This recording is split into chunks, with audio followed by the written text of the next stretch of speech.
네, 한국과 미국의 찬양과 경배 혹은 경배와 찬양 운동이 일어나서 교회를 떠났던 수많은 사람들이, 특히 젊은이들이 교회로 많이 돌아왔습니다.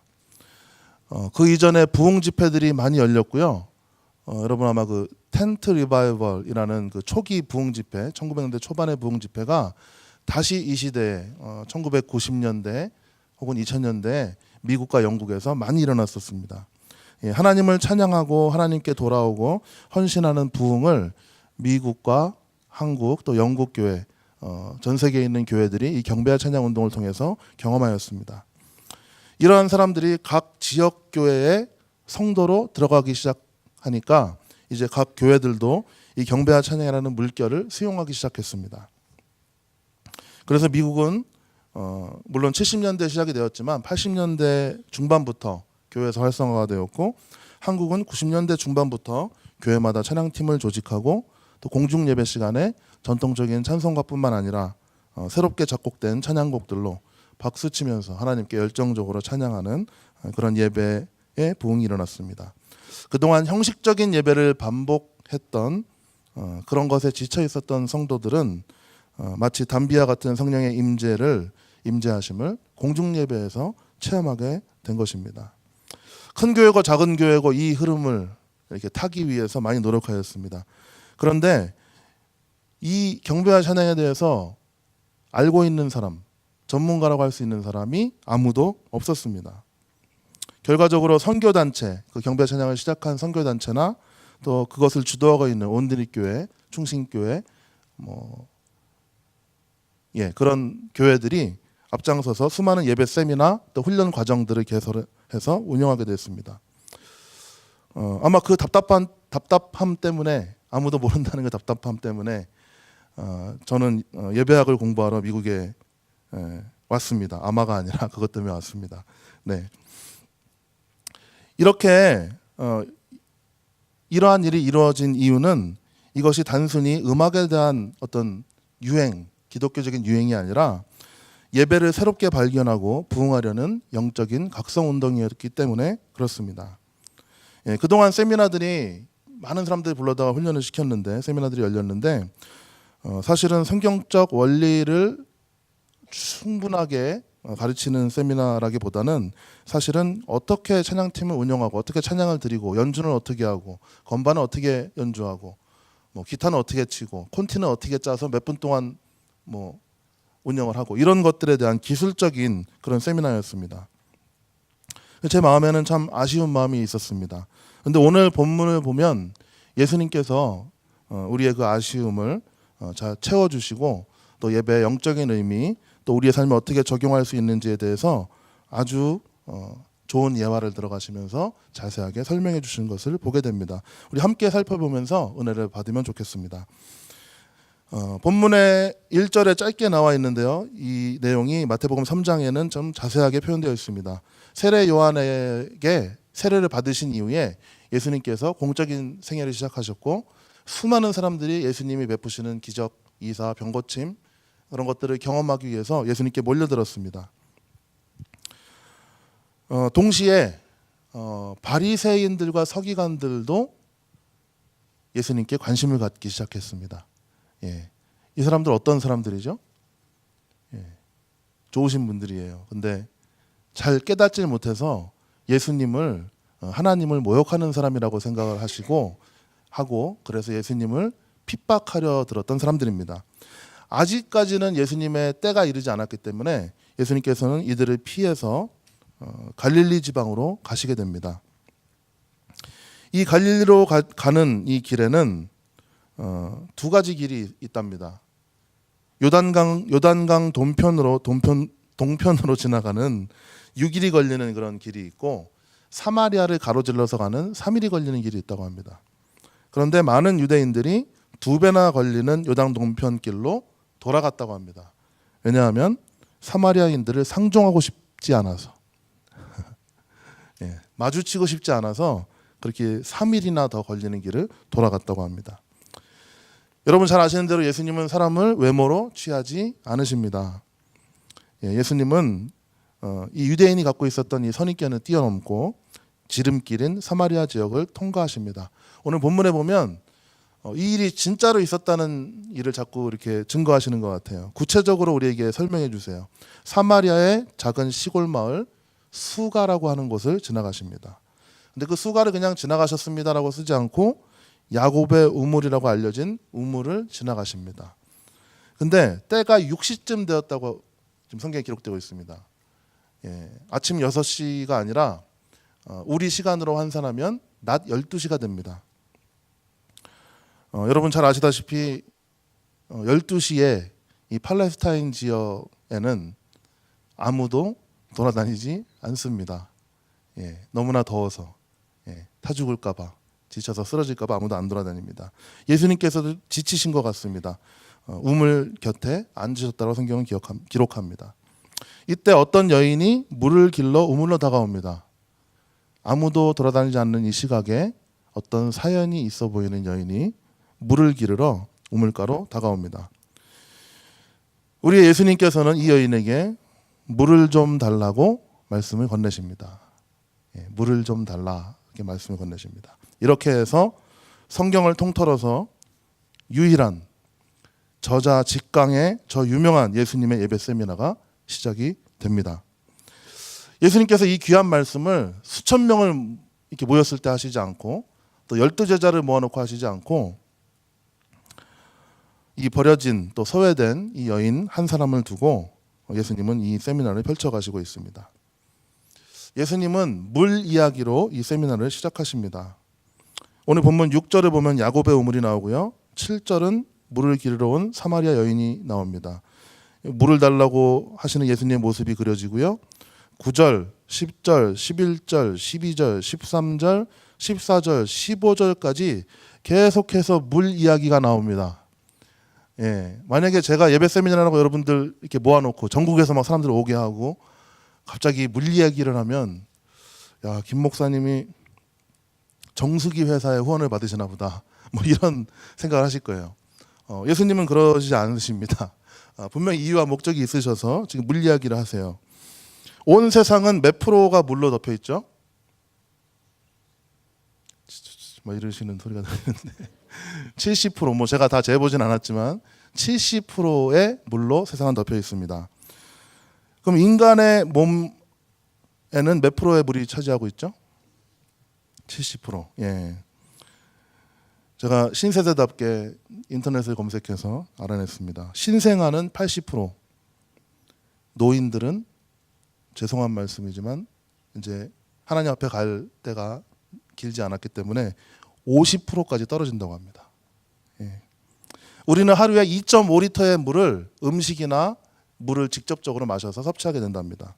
이것을 평생을 80살로 계산해 보면 75톤의 물을 저와 여러분이 평생 마시고 살아간다고 합니다. 물은 매우 중요한 것입니다. 우리 몸에서 우리가 평소에 유지하고 있던 수분 중에 2%가 부족하기 시작하면 그때부터 저희가 헛소리를 하기 시작한답니다. 정신이 불안해지고 막 헛소리를 하고 막 사람이 이상해진다고 합니다. 그리고 육체적으로도 굉장히 힘든 상황에 처한다고 합니다. 아마 우리 교회는 의학에 관계되시는 분들이 많아서 제가 이런 얘기를 하시면 혹시 속으로 어떻게 생각하실지 모르겠지만 인터넷에서 본 얘기를 뇌는 85%가 물로 돼 있대요. 그래서 물이 부족하면 제일 먼저 정신에 문제가 생기는 거라고 합니다. 물은 우리 인생에서 아주 필수적인 것입니다. 이것이 없으면 죽게 돼요. 마찬가지로 예배는 우리 인생에서 아주 필수적인 것입니다. 예배가 없으면 우리는 죽게 되는 것입니다.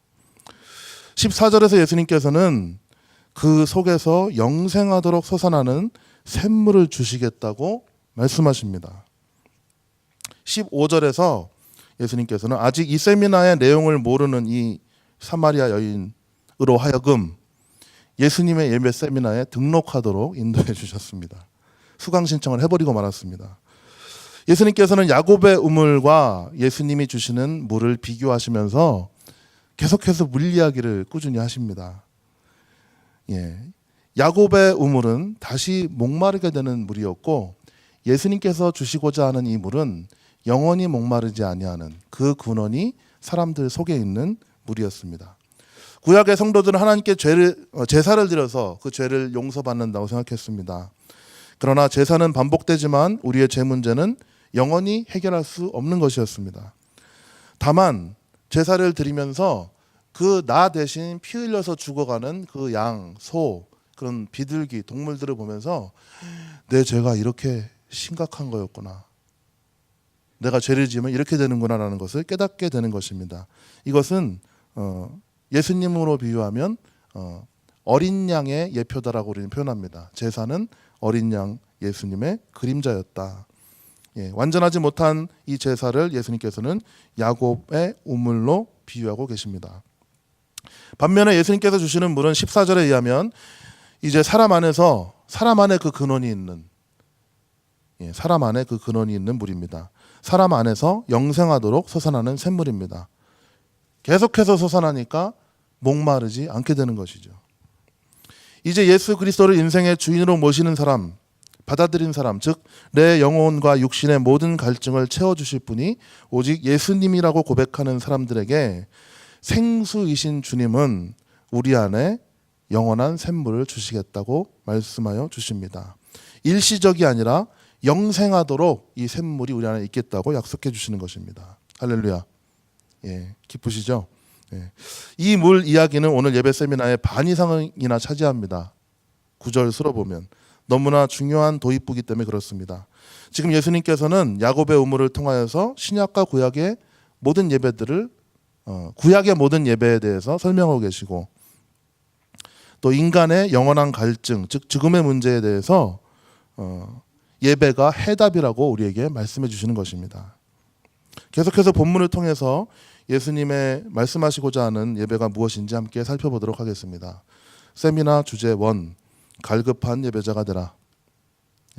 예배는 갈급함으로부터 시작되기 때문에 그렇습니다. 우리는 우리가 결핍된 존재, 무언가 부족한 존재, 갈급한 존재라는 것을 인식함으로써 예배자가 되기 위한 첫 번째 발걸음을 내디딜 수 있습니다. 국어 사전을 보니까 갈급함이라는 단어는 부족하여서 몹시 바라는 상태라고 정의하고 있습니다. 성경에는 이러한 부류의 사람들이 많이 등장합니다. 그 중에서 특별히 누가복음 6장 17절로 21절을 다 함께 보도록 하겠습니다. 다 함께 읽겠습니다. 예수께서 그들과 함께 내려오사 평지에 서시니 그 제자의 많은 무리와 예수의 말씀도 듣고 병고침을 받으려고 온 유대 사방과 예루살렘과 두로와 시돈의 해안으로부터 온 많은 백성도 있더라. 예수께서 그들과 함께 그 다음 구절이요. 19절. 온 무리가 예수를 만지려고 힘쓰니 이는 능력이 예수께로부터 나와서 모든 사람을 낫게 함이로라. 예수께서 눈을 들어 제자들을 보시고 이르시되 너희 가난한 자는 복이 있나니 하나님의 나라가 너희 것이며, 계속해서 지금 줄인 자는 복이 있나니 너희가 배부름을 얻을 것이며 지금 우는 자는 복이 있나니 너희가 웃을 것이며. 아멘. 갈급함은 가난함, 상한 마음, 육신과 영혼의 질병 때문에 이 문제들이 해결될 것을 간절하게 바라는 것을 의미합니다. 그래서 유대 지방과 가까운 외국 나라에서 이 예수님을 만나기 위해서, 또 예수님 한번 만져보기 위해서, 그 문제를 해결받기 위해서 많은 사람들이 모여들었습니다. 갈급한 마음을 가진 사람들이 예수님께 나아가게 되는 것입니다. 6장 24절부터 25절도 함께 또 읽어보겠습니다. 시작. 그러나 화 있을진저 너희 부요한 자여 너희는 너희의 위로를 이미 받았도다. 화 있을진저 너희 지금 배부른 자여 너희는 줄이리로다. 화 있을진저 너희 지금 웃는 자여 너희가 애통해하며 울리로다. 아멘. 자기가 충분히 능력이 있고 충분히 의롭고 물질도 있고 건강도 모두 갖추고 있다고 생각하는 사람은 하나님을 향한, 또 예수 그리스도를 향한 그 갈급함이 적을 수밖에 없다라고 지금 예수님께서 말씀하시고 있는 것입니다. 그러므로 지금 부요한 자들, 정확히 말하면 나는 예수님이 필요 없다라고 생각하는 사람들은 앞으로 영원토록 주님과 함께하지 못한다고 지금 주님께서 말씀하시는 겁니다. 나는 모든 것이 풍족하니까, 나는 주님 없어도 살 수 있으니까 라고 고백하는 사람, 나는 주님이 필요 없다고 고백하는 사람은 영원토록 주님과 함께하지 못한다라고 주님 말씀하시고 계시는 것입니다. 그러므로 애통해하며 울라고 주님은 말씀해 주시는 겁니다. 여러분 한번 생각해 보시기 바랍니다. 나는 하나님께 대하여, 예수님께 대하여 가난한 사람입니까? 그래서 예수님 아니면 안 되는 그런 갈급한 사람입니까? 혹은 예수님이 아니라도 충분히 살아갈 수 있다고 생각하는 부유한 사람입니까? 주님이 필요하지 않아서 주님께 갈급하지 않은 사람은 그것 자체가 심판이요 저주인 것입니다. 많은 사람들이 예수님을 믿어야 천국 간다는 말에 불공평하다고 불평을 많이 합니다. 그런데 이 천국이라는 곳이 어떤 곳입니까? 하나님이 계시는 곳이에요. 하나님과 영원토록 함께 하시는 곳입니다. 하나님을 사랑하지 않는 자가 이곳에 있을 이유가 아무것도 없고, 오히려 이곳에 있으면 그것이 불편한 자리고 지옥이 되겠죠. 천국이 뭔지도 모르면서 가려고 하는 사람들이 많이 있습니다.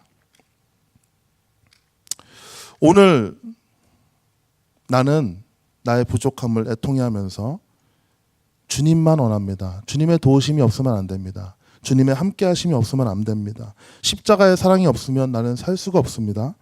생명수와 같이 내 속에서 넘쳐나게 해달라고 갈급한 마음으로 나아가는 저와 여러분이 되시기를 간절히 바랍니다. 우리 잠시 예배 중간이지만 기도하면서 주님 앞에 나아갔으면 좋겠습니다. 우리 말씀을 듣고 하나님 앞에 반응하는 것이 예배입니다. 오늘 짧은 말씀을 전반부로 들으셨는데 우리 하나님 앞에 좀 기도하면서 나가겠습니다. 우리 반주해 주시고요. 나 무엇과도 주님을 바꾸지 않으리 C 코드로 반주해 주시면 감사하겠습니다.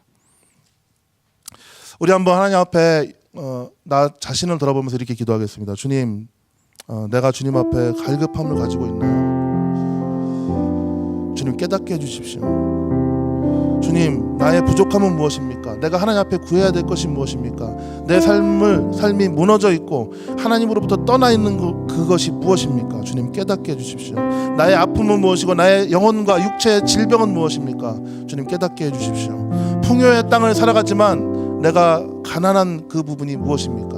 주님 깨닫게 해주십시오. 예수님이 없으면 내가 정말 살 수 없을까요? 주님, 나 자신도 모르겠습니다. 오늘 이 예배 시간에 앉아있는데 내 마음에 어떤 생각이 있는지 알 수가 없습니다. 주님 분별하게 해주십시오. 주님 내 현실을 보게 해주십시오. 내 죄악된 모습들을 보게 하시고 내 마음에 있는 진정한 소원이 무엇인지를 깨닫게 하여 주시옵소서. 우리 다 함께 주님 앞에 기도하시겠습니다. 주님 감사합니다.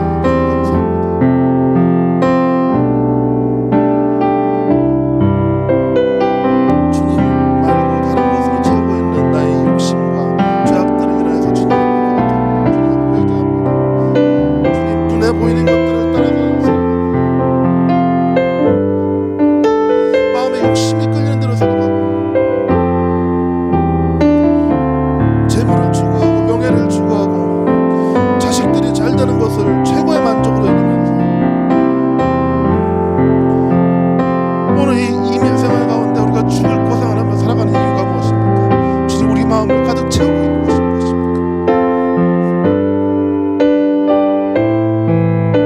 하나님 외에 다른 것으로 만족하고자 하는 헛된 욕심을 버리게 하시고 하나님으로 가득 채우게 하여 주시옵소서. 주님만 구합니다. 주님만 원합니다. 주님이 귀하신 분이시고 그래서 내가 주님만 가지면 다른 어떤 것들 다 잊어버려도 상관이 없습니다 라고 고백하는 참된 예배자가 되기를 원합니다. 주님 함께 하여 주시옵소서. 우리의 마음을 바꾸어 주시옵소서. 마음을 새롭게 하셔서 변화시켜 주시옵소서. 주님을 찬양합니다. 우리 다 함께 주님께 고백합니다. 나 무엇과 또 주님을 바꾸지 다른 어떤 은혜 구하지 않으리 오직 주님만이 내 삶의 도우시니 주의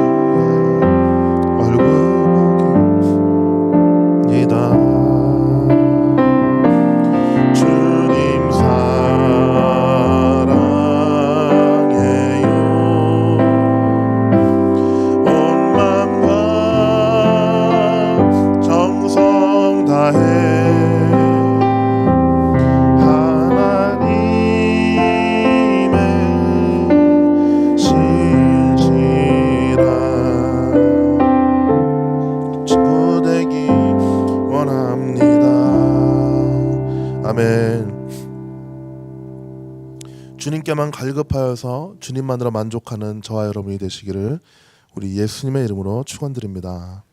오늘 예배 세미나에 등록한 이 여인에게 주님께서 계속해서 말씀하십니다. 여러분 무슨 말씀으로 이 세미나를 시작하실까요? 자, 이제 교재 1페이지를 펴거라. 예배의 역사부터 공부해 보자. 이렇게 하셨을까요? 우리 예수님 목소리는 꼭 에코가 들어간다고 생각하죠.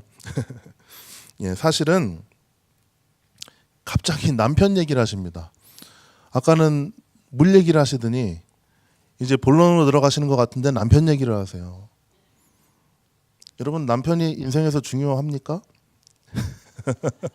할렐루야. 예, 중요하시죠. 예. 남편 얘기를 합니다. 중요한 얘기라서 주님께서 하시는 거예요. 예. 사실 이 여인은 5명의 남편에게 버림받았고요. 지금도 정상적이지 않은 결혼 생활을 하고 있습니다. 그 5명의 남편 중에서 그 누구도 선뜻 이 여자가 남편이라고 부를 수 있는 존재가 없다는 것이에요. 그 남편을 다 버리고 다른 남편을 또 얻었는데 그 남편도 역시 내가 남편이라고 부를 수가 없는 그런 존재입니다. 만족함을 주지 않는 존재예요. 이 여인에게는 그 누구도 만족시킬 수 없는 깊은 갈급함이 있었던 것입니다.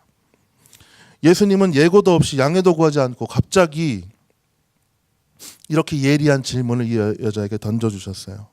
사실은 이 여인의 가장 부족한 부분이고 감추고 싶은 부분이고 어떻게 보면 이 여자의 타락한 생활과 그런 비참함을 잘 드러내주는 것이었습니다.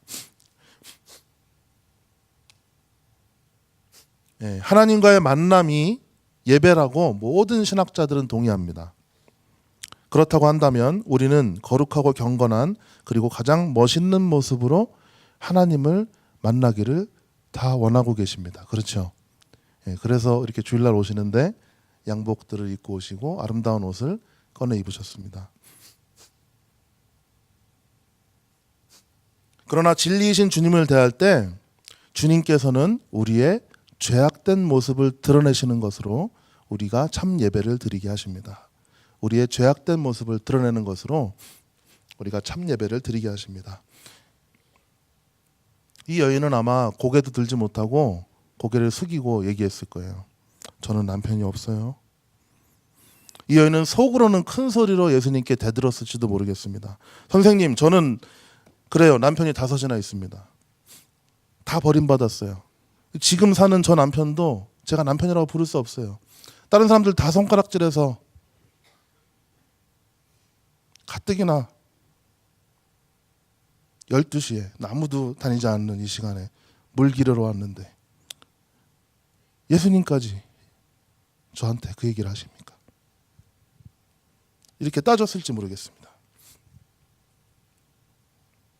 사실은 이런 이야기가 성경에 이 여인뿐만 아니라 선지자들을 통해서도 우리에게 들려집니다. 우리 이사야서 한번 보겠습니다. 이사야서 6장 5절 다 함께 읽겠습니다. 그때 내가 말하되 화로다 나여 망하게 되었도다. 나는 입술이 부정한 사람이요 나는 입술이 부정한 백성 중에 거주하면서 만군의 여호와이신 왕을 배웠음이로다 하였더라. 아멘. 이 말씀을 읽으면서 여러분 그래 이사야는 입술이 부정했구나 이렇게 생각하시면 안 돼요. 이사야가 하나님을 만나니까 자기 입술이 부정한 것을 깨닫게 되는 겁니다. 아, 내게 재앙이 되었구나. 재앙이 있겠구나. 나는 입술이 더러운 사람인데 또 내가 입술이 더러운 사람들 가운데 살아가고 있는데 내 눈이 왕이신 만군의 여호와를 배웠으니 이제 내가 죽게 되었구나. 이렇게 번역하는 성경 버전이 있습니다. 이사야는 이렇게 고백할 수밖에 없었어요. 왜냐하면 예수님을 만났기 때문에 만군의 여호와이신 하나님을 지금 눈앞에서 보고 있기 때문에 그렇습니다. 이것을 고백하자마자 이사야는 버림받았나요? 그래 너 죄인이니까 다른 사람 부를게. 이게 아니고요. 갑자기 예수님 하나님 옆에 있는 스랍 천사가 하나가 날라옵니다. 제단에서 숯불을 들어서 이사야의 입술을 찢어서 정결케 합니다. 그 입술이 온전케 되는 거예요. 이처럼 하나님 앞에 나아가는 예배자들은 자신의 죄에 대해서 심각하게 깨닫게 됩니다. 마귀에게 미혹되어서 여태까지 죄 지으면서 살아왔던 것을 아주 억울하고 원통하게 생각하게 됩니다. 진심으로 회개하고 예수님께 돌아가게 돼요. 우리는 사실 아까도 말씀드렸다시피 불완전한 모습으로 하나님 앞에 나아가는 것을 꺼려합니다. 그래서 나 자신을 꾸미고자 합니다. 더 신앙이 있어 보이고 더 거룩해 보이고자 꾸밉니다. 그러나 주님은 죄를 고백하는 자들을 받아주십니다. 죄를 고백하는 자들을 영접해 주세요. 정죄하지 않으시고 버리지 않으시고 모든 죄악에서 우리를 깨끗게 하시는 분이십니다. 그러므로 오늘 우리는 우리의 죄악을 토설하는 진정한 예배자가 되기를 간절히 바랍니다. 다윗은 시편 51편 17절에서 다윗도 이와 같이 고백합니다. 한번 보여주시죠. 시작. 하나님께서 구하시는 제사는 상한 심령이라. 하나님이여 상하고 통회하는 마음을 주께서 멸시하지 아니하시리이다. 아멘. 주님, 제가 저 제단에서 죽어가는 동물과 같은 처지에 놓였습니다. 내가 지은 죄에 대하여 내 마음이 너무나 속상합니다. 지독하게 반복되는 죄로 인하여 하나님과 멀어진 것 때문에 내 마음이 지금 무너집니다. 이렇게 고백하는 저와 여러분이 되시기를 주님의 이름으로 축원합니다. 이게 바로 오늘 예수님께서 말씀하시는 예배자의 참 모습이에요. 그러한 사람들을 기다리시는 정도가 아니라 온 땅을 감찰하시는 그분께서 이러한 예배자들을 직접 찾으신다고 하십니다. 오늘 진리이신 예수님을 예배하는 우리는 이러한 깨어진 마음을 가지고 나오셨습니까? 아니면 깔끔한 정장과 거룩한 예식과 또 아름다운 찬송으로 만족하면서 그냥 그 뒤에서 나는 숨어서 냄새나는 그대로 내 죄악의 모습을 숨기며 그렇게 앉아 계십니까? 예수님께서는 우리의 죄악을 드러내시고 우리의 미성숙한 모습을 드러내실 것입니다. 그럴 때 스스로를 낮추고 죄악을 인정하고 애통하고 후회하고 눈물로 회개하는 상한 심령을 가지신 우리 모두가 됐으면 좋겠습니다. 주님은 부족하고 연약하여서 깨어진 마음으로 통회하는 나 한 사람을 찾아오셔서 이것이 내가 원하는 예배고 내가 너를 받기를 원하고 내가 너의 죄를 용서하고 너의 지위를 회복하고 그리고 내 안에 영원토록 솟아나는 샘물을 주시겠다고 다시는 목마르지 않게 하겠다고 그렇게 약속해 주시는 것입니다. 두 번째 예수님의 세미나 주제는 이 산에서도 말고 저 산에서도 말고 꼭 이렇게 하다 보니까 아님 말고 이렇게 된 것 같죠. 이 산에서도 말고 저 산에서도 말고 이 산에서도 말고 예루살렘에서도 말고 20절을 보겠습니다. 우리 조상들은 이 산에서 예배하였는데 당신들의 말은 예배할 곳이 예루살렘에 있다 하더이다. 아멘. 모두에게 손가락질 당하던 이 여인도요 예배에 관심이 있었던 것 같습니다. 예수님을 선지자라고 생각했던 것 같아요. 19절에 보니까 그렇게 나와 있습니다. 이제 본론적으로 예배에 대한 관심을 가지고 질문합니다. 그런데 이 여인은 최대의 관심사가 장소와 전통에 대한 문제였어요. 이 여인이 예배에 대한 갈급함을 가지고 있었지만 이 여인의 질문의 핵심은 장소와 전통에 관한 것이었습니다. 사마리아인들은 그리심산이라는 곳에서 예배를 드리고요. 유대인들은 예루살렘에서 예배를 드립니다. 그 중에서 어떤 게 더 옳은가를 주님께 물어보고 있는 겁니다. 이 여인은 자신의 전통과 절기를 따라서 조상들이 정해놓은 시간과 장소에서 예배를 드림으로써 하나님을 만족시킬 수 있고 하나님 앞에 그게 의가 된다고 생각했던 것 같아요. 우리 주님은 21절에서 이렇게 말씀하십니다. 여자여 내 말을 믿으라. 이 산에서도 말고 예루살렘에서도 말고 너희가 아버지께 예배할 때가 이르리라. 이렇게 대답하셨어요. 예배에 관해서 논쟁할 때 주로 형식과 스타일에 관해서 논쟁하게 되는 것은 우리가 예배가 무엇인지 그 핵심을 알지 못했기 때문입니다. 주님은 이 산에서도 말고 예루살렘에서도 말고 아버지께 영과 진리로 예배할 때가 오는데 곧 지금이라고 말씀하고 계세요.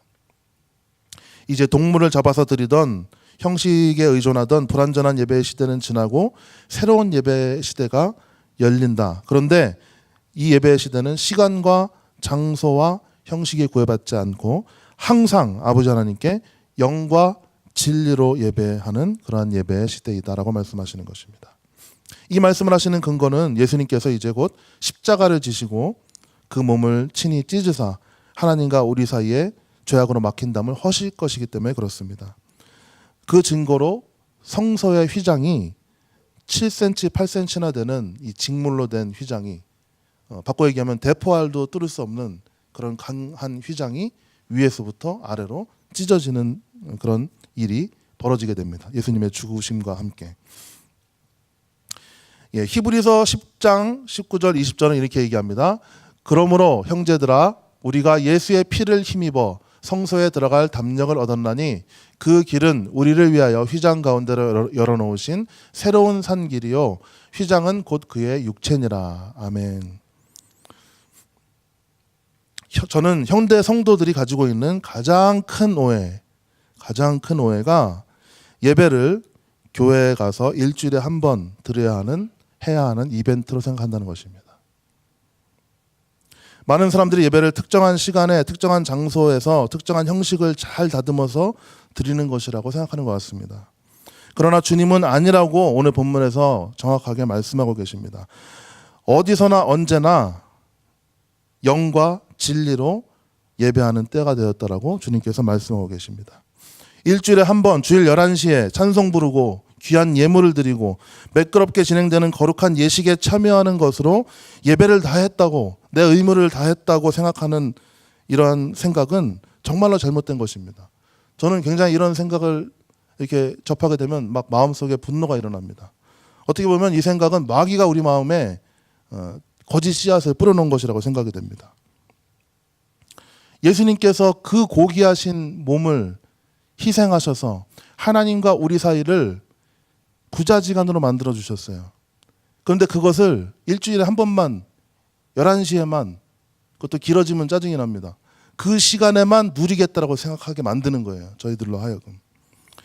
여러분 예를 하나 드리겠습니다. 1년에 한 번 명절 때 찾아와서 해주는 밥 먹고 선물 하나 주고 가는 자녀. 매주일 찾아와서 이야기 들어주고 안마도 해주는 자녀. 잔소리 듣지만 나를 모시고 사는 자녀. 이 셋 중에서 누가 가장 사랑스러운 자녀예요? 물론 여러분들은 인격이 성숙하시기 때문에 자녀들을 다 사랑하시죠. 다 사랑하시지만 조금 이렇게 이기적인 마음으로 보면 세 번째 자녀, 나한테 잔소리를 듣고 욕을 먹고 때로는 대들기도 하지만 저와 함께하는 자녀가 가장 저와 마음이 잘 맞는 자녀죠. 저를 사랑하는 자녀예요. 예배를 일주일에 한 번 드리는 사람은 이 세 자녀 중에 어떤 자녀에게 속할까요? 설명 안 해도 아실 겁니다. 예배를 일주일에 한 번만 저주를 피하기 위해서 사람들 앞에서 체면 차리기 위해서 하나님 앞에 얼굴 도장 찍기 위해서 그렇게 종교적인 의식으로 드려서는 우리는 안 될 것입니다. 이렇게 생각하는 사람은 점점 더 그들의 삶과 신앙이 분리돼서 신앙생활하기가 힘들어지는 걸 느끼실 거예요. 기도 한 번 하기가 너무나 힘들어질 겁니다. 삶 가운데서 찬송 한 번 하는 게 기적 같을 거예요. 왜냐하면 내가 할 일을 다 했으니까 나머지 시간은 방종하면서 하나님을 떠나서 살아도 된다고 착각하면서 살아가게 되는 것입니다. 거기에서 오는 죄책감 때문에요. 주일날 교회에 오면은 더 이렇게 거룩하게 드리고 싶은 거예요. 더 엄숙하게 드리고 싶고요. 그렇지 않은 사람들의 모습을 보면 말씀에 집중이 안 되고 찬양에 집중이 안 되고 자꾸 그 모습이 걸립니다. 예배를 일주일에 한 번만 드려도 된다라고 생각하는 분들은요. 이 중에 계실지도 모르겠어요. 죄송합니다. 하나님을 점점점 떠나게 됩니다, 여러분. 그리고 종교적인 죽은 믿음을 갖게 돼요. 바리새인들과 같은 믿음을 갖게 됩니다. 성경은 이것을 위선적인 예배, 하나님이 역겨워하시는 예배, 예수님께서는 회칠한 무덤이라고 그렇게 말씀하셨습니다. 경건의 모양은 있지만 와서 거룩하게 앉아있지만 경건의 진짜 능력은 없는 예배라고 말씀하시고 있어요. 이러한 오해는요. 예배와 예배 모임을 혼돈하는 데서 많이 오는 것 같습니다. 이것은 마치 결혼과 결혼 예식을 혼동하는 것과 같습니다. 아마 이 예화를 제가 굉장히 좋아하기 때문에 이미 들으신 분들이 많으실 거예요. 저는 제 아내와 6년을 연애를 했습니다. 아무도 안 놀라시네요. 6년 동안 제가 차임받지 않고 버림받지 않고 저희 아내와 예, 예. 연애하는 동안에 뭐 노력을 많이 했죠. 선물도 주고 뭐 시간을 짬을 내서 막 하루에 10분 보러 그 자전거를 타고 50분을 달려가기도 하고 예. 맛있는 것을 사 먹기도 하고 데이트도 하고 그러고서 이제 데이트가 끝나고 각자 집으로 돌아가는 게 이제 점점 아쉬워지는 거예요. 계속 같이 있고 싶어지죠. 그래서 안 되겠다, 결혼을 해야겠다. 그래서 할 수 없이 결혼을 하기로 했습니다. 예. 결혼식을 열심히 준비했어요. 결혼식을 열심히 준비했습니다. 사진도 야외 촬영도 막 하고요.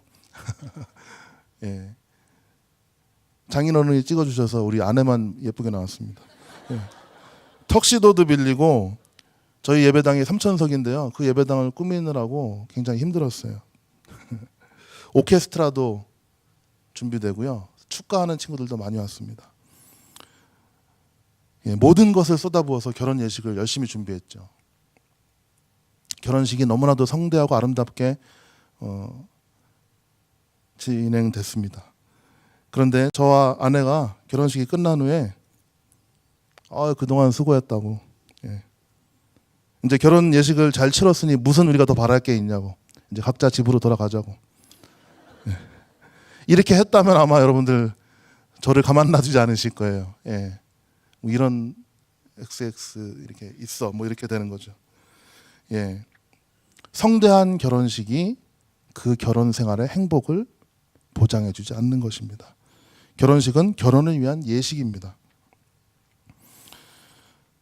제 아무리 훌륭한 아름다운 결혼 예식을 치렀더라도 결혼 예식이 그 결혼 자체를 대신해 줄 수 없는 거예요. 예배도 마찬가지입니다. 아무리 훌륭한 예식으로 우리가 함께 모여서 공중 예배로 하나님 앞에 나아가더라도 여러분들이 삶 가운데서 하나님과 동행하고 하나님께 예배하는 삶을 살지 않으면 그 예배 예식은 오히려 사람들한테 비난받을 수밖에 없는 그런 형식적인 종교적 의식이 되는 것입니다. 주일 예배 모임은 한 주간 동안 예배자로 살아가면서 맺은 삶의 열매들을 가지고 하나님께 감사와 찬송으로 우리 공동체가 함께 모이는 시간이에요. 그래서 김 집사님 그때 관절염 때문에 기도하더니 나았어? 그래 하나님이 고쳐주셨지. 이렇게 되는 거죠. 아드님이 직장이 힘들다던데 어떻게 됐어요? 기도했더니 3일 만에 이루어졌어. 이렇게 되는 거예요. 그냥 믿음이 왔다 갔다 해서 고민을 했는데 기도하는 중에 큐티하는 중에 하나님께서 꼭 붙잡은 말씀을 주셨어. 이렇게 서로 성도 간에 하나님께서 하신 일에 대해서 칭찬하고 하나님을 높여드리는 것. 이것이 바로 공중예배입니다. 이제 예배 모임이 끝나면 우리의 일상생활로 돌아가서요. 그리스도의 보혈의 능력으로 또 내주하시는 보혜사 성령님의 도우심으로 하나님과 함께 살아가는 진정한 예배가 열리게 되는 것입니다. 하나님 타시죠? 지금 세탁소 가야 됩니다. 하나님 타시죠? 지금 회사 들어가야 돼요. 차 문을 열면서 하나님께 먼저 말씀드리는 거예요.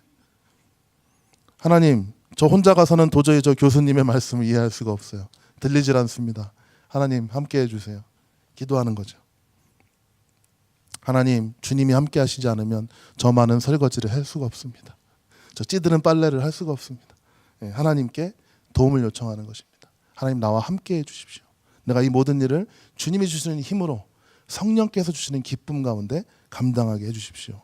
이렇게 기도하면서 나가시는 거예요.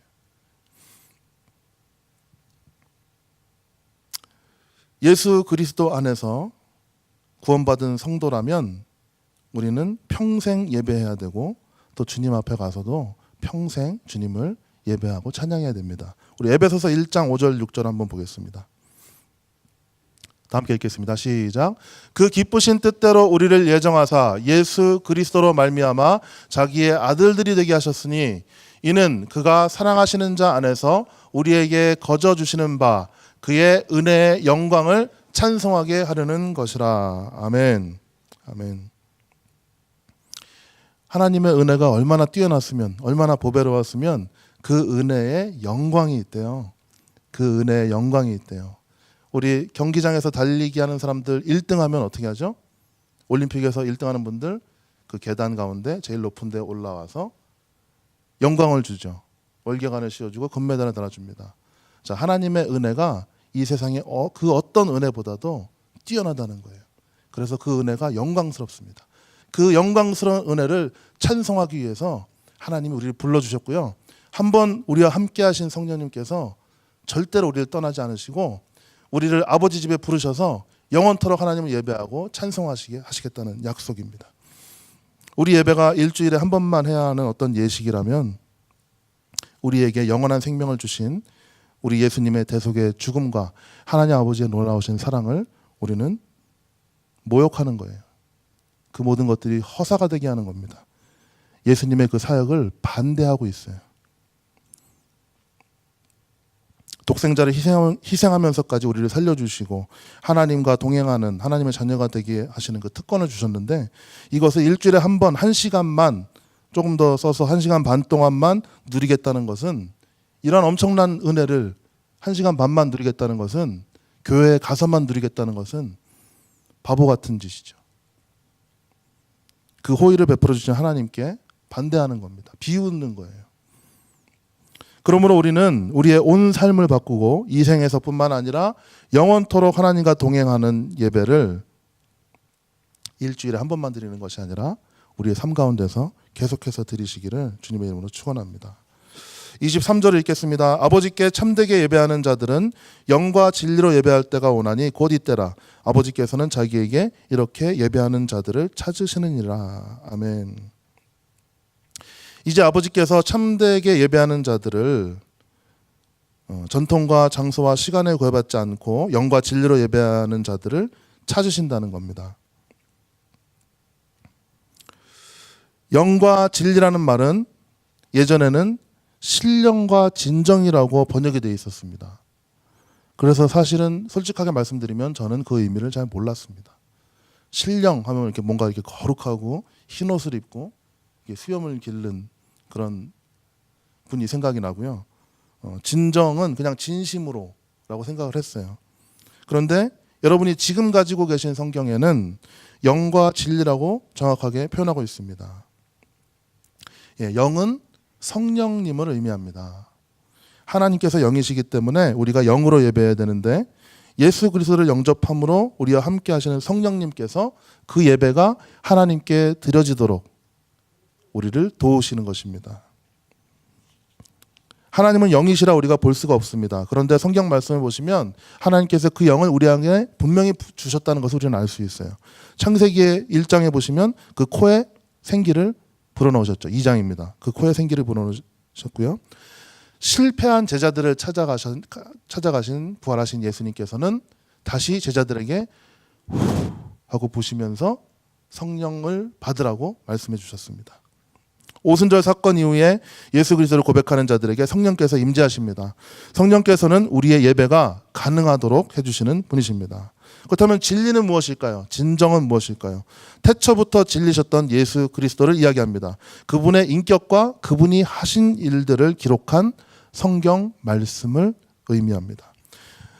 우리는 이제 언제 어디서나 어느 때나 마음을 열고 예수 그리스도 안에서 성경 말씀을 근거로 해서 성령의 도우심으로 하나님을 예배하는 사람들로 부름받았습니다. 그런데 놀라운 것은요, 저는 좀 충격적이라고 말하고 싶습니다. 하나님께서 이렇게 예배하는 자들을 찾으신다는 거예요. 뭐 예가 그렇게 좋지는 않습니다만 우리 중에 어떤 부자인 한 분이 모르게 뭐가 필요하다고 자꾸 그러시는 거예요. 여러분 이해되세요?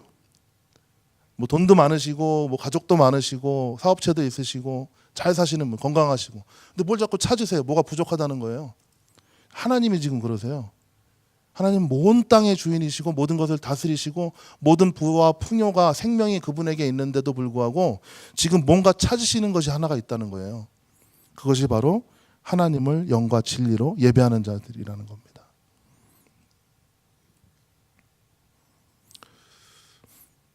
우리 교회 신앙의 근간을 이루는 중요한 신앙 고백이 있습니다. 웨스트민스터 신앙 고백이라는 것입니다. 이 소요리 문답, 저희가 세례 문답할 때도 사용하는 것인데요. 첫 번째 질문은 인간의 제일 되는 목적이 무엇인가라고 묻고 있습니다. 이에 대한 답변은 뭔가요? 하나님을 영화롭게 하고 그분을 영원토록 즐거워하는 것입니다 라고 대답하시는 거예요. 정답입니다. 그게 이렇게 하나님을 영화롭게 하고 예배하는 삶을 살아가도록 하나님은 우리를 부르셨고요. 그러한 성도들에게 하나님은 누구도 빼앗을 수 없는 생수와 같이 솟아나는 영원한 기쁨을 주신다고 말씀하시는 겁니다. 그리고 그 흘러나는 생수가 어떻게 되겠어요? 생수를 흘려보내지 않고 저장하는 분들은 저같이 되는 거예요. 배가 나오는 거예요. 예. 생수가 흘러 넘치는 것을 흘려보내야 되는 겁니다, 여러분. 예, 흘려보내셔야 됩니다. 우리는 그런 특권을 받았어요. 하나님께서 주시는 그 생수를 흘려보내는 특권을 받았습니다. 존 파이퍼라는 미국을 대표하는 유명한 설교가가 있습니다. 그분이 얘기를 하셨는데 미국 분이라서 영어로 얘기하셨어요. 예, Mission exists because worship doesn't 라고 얘기하셨습니다. 유명한 말인데 예배가 없는 곳에 예배가 있게 하기 위해서 성경화가 존재한다는 거예요. 이 하나님의 복된 소식, 예수 그리스도의 아름다운 소식을 알지 못하고 죽어가는 저들이 존재하기 때문에 그들이 하나님을 예배하지도 못하고 하나님과 교제하지도 못하고 하나님의 능력을 경험하지도 못하고 죽어가고 있기 때문에 미션이라는 것, 선교라는 것이 존재한다는 얘기입니다. 예수 그리스도와 선하신 아버지 하나님을 알게 되면 그곳에는 반드시 예배가 일어나요. 감탄하지 않을 수가 없습니다. 하나님께 반응하지 않을 수 없어요. 감사하지 않을 수 없습니다. 찬송하지 않을 수 없어요. 그리고 하나님과 사람들 사이에 막혔던 관계가 회복된다라고 성경은 말씀하고 있습니다. 하나님과 인간 사이에 막혔던 관계가 회복되는 거예요. 그것이 바로 구원이죠. 하나님과 연결되는 겁니다. 그 예배가 살아나는 겁니다. 이 복된 소식을 그들이 어떻게 알 수 있나요? 저 먼 땅에 있는 사람들, 교회도 없는 곳, 목회자도 없는 곳에 있는 사람들 어떻게 알 수 있어요? 누군가 가서 전해줘야만 되죠. 어떤 동물도 어떤 식물도 천사들도 이것을 할 수가 없습니다. 그래서 이것이 특권이라는 거예요. 천사들도 흠모한다는 겁니다. 오직 하나님을 예배하며 하나님과 교제의 즐거움이 무엇인지 아는 사람들만 할 수 있는 것이 바로 전도고 바로 선교인 것입니다. 전도와 선교는 하나님께서 하시는 일, 즉 예배자를 찾으시는 일에 내가 뛰어드는 거예요.